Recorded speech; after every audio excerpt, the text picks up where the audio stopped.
कैसे हैं? आशा करता हूँ बहुत अच्छे होंगे और आज हम लोग करने वाले हैं आप लोगों के बिहार बीटीएससी स्टाफ नर्सिंग जो आप लोगों का आज के फर्स्ट शिफ्ट का पेपर जो है समाप्त हो चुका है 30 जुलाई का, ठीक है। तो जिन्होंने भी यहाँ पे पेपर को दिया हुआ है अच्छे तरीके से इस क्लास को देखेंगे और पूरे जो है अपने टोटल 100 प्रश्नों को मिला लेंगे कि आपने कितने प्रश्नों को सही किया है और जो आगे आने वाले जो है 31 और 1 और 3 अगस्त का जिनका भी पेपर होने वाला है वो बिल्कुल ही इस क्लास को देखेंगे कि किन-किन टॉपिकों से प्रश्नों को पूछा गया है। बिल्कुल आप अच्छे तरीके से इन टॉपिकों को पढ़ के ही जाएँगे कल और परसों जिनका भी एग्ज़ाम है, तो बेहतर आप स्कोर कर पाओगे। तो चलिएगा क्लास को जो है स्टार्ट करेंगे, ज़्यादा समय नहीं लेंगे। फर्स्ट शिफ्ट के जितने भी प्रश्न पूछे गए हैं उनके प्रश्नों को जो है हम लोग यहाँ पे फटाफट से जो है देख लेते हैं। तो चलिएगा यहाँ पे देखिएगा और आप लोगों से एक छोटी-सी रिक्वेस्ट है कि जो भी मेरे दोस्त इस क्लास को लाइक नहीं किए हैं तो बिल्कुल लाइक कर लीजिए और चैनल पे नए आए हैं तो चैनल को सब्सक्राइब करके रखिए। देखिए यहाँ पे जो है जिस तरीके के प्रश्न पूछे गए हैं बिल्कुल मैं उसी तरीके की एक और क्लास बनाऊँगा शाम में 8 पीएम पे जिनका भी पेपर कल है, उनके लिए ये 100% है कि यहीं से प्रश्न आने वाला है क्योंकि आज जिस तरीके से प्रश्न पूछे गए हैं, उन्हीं के आधार पे वो क्लास रहेगा। तो चलिएगा पहला प्रश्न आपसे देखिए पूछा गया था राष्ट्रीय रोग निवारक कार्यक्रम के अंतर्गत किस विटामिन की जो है कमी को लक्षित किया जाता है? फटाफट से प्रश्नों को हम लोग पढ़ते चलेंगे, आंसर आप लोग जो है अगर मालूम है जो भी मेरे दोस्त को क्या आपने दिया है पहले का उत्तर तो बिल्कुल आप फटाफट से कमेंट बॉक्स में इस तरीके से करते चलिएगा, ठीक है।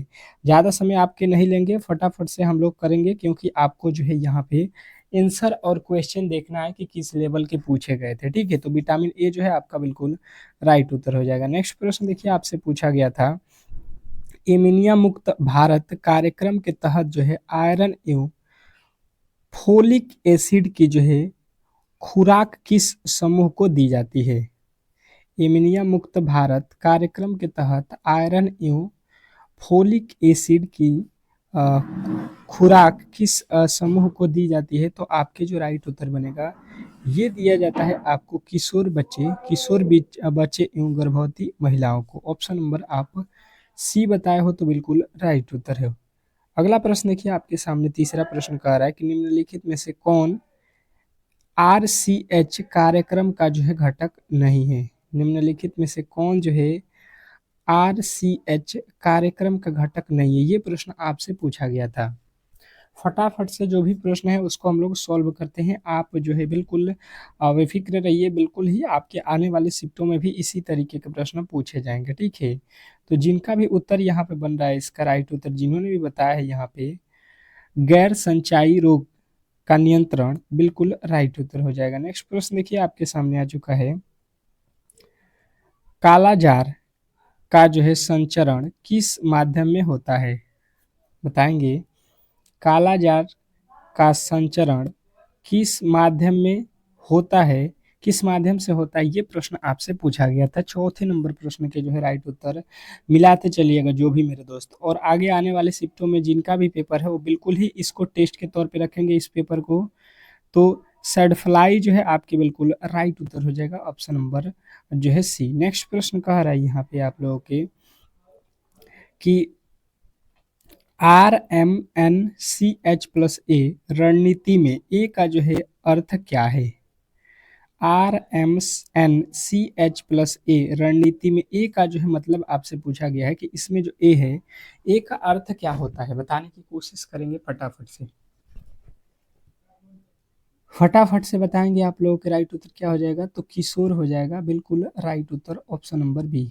जिन्होंने भी बी को बताया है बिल्कुल राइट उत्तर है। नेक्स्ट प्रश्न देखेंगे आप लोगों के सामने आ चुका है पल्स पोलियो टीकाकरण के लिए महत्वपूर्ण आयु वर्ग कौन सा है? पल्स पोलियो टीकाकरण के लिए महत्वपूर्ण आयु वर्ग कौन सा है? बताने की कोशिश करेंगे सभी लोग कि इसके जो है उत्तर आपने क्या दिया था, ठीक है। और फटाफट से आंसर को मिलाते चलेंगे। 6वां नंबर प्रश्न जो है आपको बताना था कि 0 से 5 वर्ष के बच्चों तक के। ऑप्शन नंबर यदि आपने सी को चुना है तो बिल्कुल राइट उत्तर आपका है। नेक्स्ट प्रश्न आपसे पूछा गया था कि निम्नलिखित में से कौन सा रोग सार्वभौमिक टीकाकरण कार्यक्रम के तहत शामिल नहीं है? निम्नलिखित में से कौन सा रोग सार्वभौमिक टीकाकरण कार्यक्रम के जो है तहत शामिल नहीं है? बताएंगे। 7वें नंबर प्रश्न जो है आपसे पूछा गया था, तो इसका राइट उत्तर आपने क्या बताया? तो 7वें का उत्तर जिन्होंने भी बताया हेपेटाइटिस ए, बिल्कुल राइट उत्तर है hepatitis A, option number C. C जो है बिल्कुल आपके राइट उत्तर है। नेक्स्ट प्रश्न आपसे पूछा गया था कि केस कंट्रोल अध्ययन में संबंध संबंध की शक्ति को मापने के लिए कौन सा सांख्यिकीय उपाय उपयोग किया जाता है? केस कंट्रोल अध्ययन में संबंध की शक्ति को मापने के लिए कौन सा जो है सांख्यिकीय उपाय का उपयोग किया जाता है? तो 8वां का जो है राइट उत्तर हो जाएगा आर्ट्स रेशियो। आर्ट्स रेशियो आपके राइट उत्तर, ऑप्शन नंबर सी। नेक्स्ट प्रश्न कह रहा है, आपसे पूछा गया था अयस्कों में मोटापे की परिभाषा करने के लिए MBI की सीमा क्या है? पूछा गया था आपसे एक प्रश्न जो कि वयस्कों में मोटापे को परिभाषित करने के लिए BMI की सीमा क्या होती है, ये आपसे पूछा गया है। तो 9वें का जो है राइट उत्तर आपको बताना है। 9वें का जो राइट उत्तर होगा ये जो होता है 30 के बराबर और 30 से अधिक, ठीक है। नेक्स्ट प्रश्न देखेंगे, आप लोगों के सामने आ चुका है। कह रहा है कि राष्ट्रीय कार्यक्रम के अंतर्गत 1 से 5 वर्ष के बच्चों में विटामिन ए की अनुवांशिकी खुराक क्या है? राष्ट्रीय कार्यक्रम के अंतर्गत 1 से 5 वर्ष के बच्चों में विटामिन ए की अनुवांशिकी खुराक क्या है? तो आपके राइट उत्तर बनेगा यहाँ पे, आपके जो राइट उत्तर बनेगा ये बनेगा 2 lakh IU every 6 months. Next प्रश्न की ओर चलेंगे और अगला प्रश्न कह रहा है तपेदित टीबी की जो है उष्मायन अवधि कितनी होती है? तपेदित की उष्मायन अवधि कितनी होती है, बताने की कोशिश करेंगे। 11 नंबर प्रश्न के जो है राइट उत्तर क्या होने वाला है? तो जिन्होंने भी बताया है आपका कुछ सप्ताह के महीने तक, तो बिल्कुल राइट उत्तर है। अगला प्रश्न पूछा गया था संशोधित राष्ट्रीय टीबी नियंत्रक कार्यक्रम में टीबी का पता लगाने के लिए कौन सी विधि उपयोग की जाती है? बताइएगा। संशोधित राष्ट्रीय टीबी नियंत्रण कार्यक्रम में टीबी का पता लगाने के लिए कौन सी विधि उपयोग की जाती है? तो 12 के राइट उत्तर हो जाएगा यहाँ पे थूक की सूक्ष्मदर्शी जांच। अगला प्रश्न आपसे पूछा गया था कि मैदानी क्षेत्रों में प्राथमिक स्वास्थ्य केंद्र स्थापित करने के लिए न्यूनतम जनसंख्या कितनी होनी चाहिए? मैदानी क्षेत्रों में प्राथमिक स्वास्थ्य केंद्र स्थापित करने के लिए न्यूनतम जनसंख्या कितनी होनी चाहिए? तो 30,000 होनी चाहिए। नेक्स्ट प्रश्न कह रहा है आप लोगों के सामने कौन सा नियंत्रण स्तर शीघ्र निदान और त्वरित उपचार को सम्मिलित करता है? बताइएगा, यहाँ पे बताने की कोशिश कीजिएगा सभी लोग। तो आपको बताना है द्वितीयक। नेक्स्ट प्रश्न देखिए, आपसे पूछा गया था, क्या पूछा था आप लोगों से?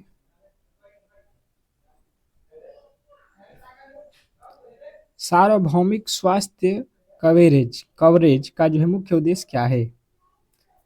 तो आपके राइट उत्तर बनेगा यहाँ पे सभी के लिए गुणवत्तापूर्वक स्वास्थ्य सेवा बिना आर्थिक कठिनाई के। नेक्स्ट प्रश्न आपसे पूछा गया था, देखिए कि राष्ट्रीय कुष्ठ उन्मूलन कार्यक्रम किस वर्ष शुरू किया गया था? राष्ट्रीय कुष्ठ उन्मूलन कार्यक्रम किस वर्ष शुरू किया गया था? तो आपके राइट उत्तर बनेगा 1955। नेक्स्ट प्रश्न देखिए, आपसे पूछा गया था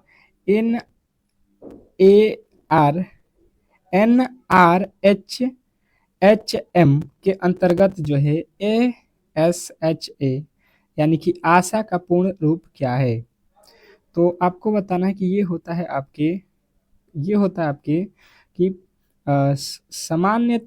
सामान्यता प्राप्त सामाजिक स्वास्थ्य कार्यकर्ता। नेक्स्ट प्रश्न देखिए, आपसे पूछा गया था कि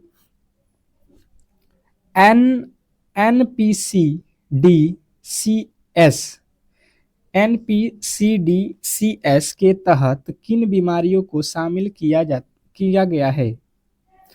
तो इसके जो राइट उत्तर होंगे आपको बताने थे, ये है कैंसर, डायबिटीज, हाइपरटेंशन। नेक्स्ट प्रश्न देखिए, कह रहा है आपसे कि राष्ट्रीय डिजिटल स्वास्थ्य मिशन का मुख्य उद्देश्य क्या है। राष्ट्रीय डिजिटल स्वास्थ्य मिशन यानी कि NDHM का जो है मुख्य उद्देश्य क्या है, तो आपको बताना है कि इसका जो मुख्य उद्देश्य है, आपके राइट उत्तर बनेगा यहाँ पे provide digital ID and health records for citizen. Next प्रश्न देखिए, आपसे पूछा गया था कि जनजातीय क्षेत्रों में उप स्वास्थ्य केंद्र स्थापित करने के लिए न्यूनतम जनसंख्या कितनी होनी चाहिए, तो आपको बताना है 2000। ठीक है, तो इस तरीके से आपके ऑप्शन नंबर बी जो है बिल्कुल राइट उत्तर है। तो यहाँ पे जो है आप लोगों के जितने भी प्रश्न मुझे मिले थे उसको हम लोगों ने यहाँ पे कवर कर लिया है। अभी इसके बाद जो भी प्रश्न मुझे मिलेंगे, जो भी आपके प्रश्न हैं, टोटल प्रश्नों को हम लोग यहाँ पे सॉल्व करेंगे। तो बिल्कुल ही आप लोग घबराइए मत, चैनल को सब्सक्राइब करके रखिए, जिनका भी आगे आने वाले शिफ्टों में पेपर है बिल्कुल आपके जो है 100% यहाँ से सिलेक्शन होगा, क्योंकि सारे प्रश्नों को देखते हुए मैं क्लास को लाने वाला हूँ। तो मिलते हैं नेक्स्ट वीडियो में, तब तक के लिए धन्यवाद।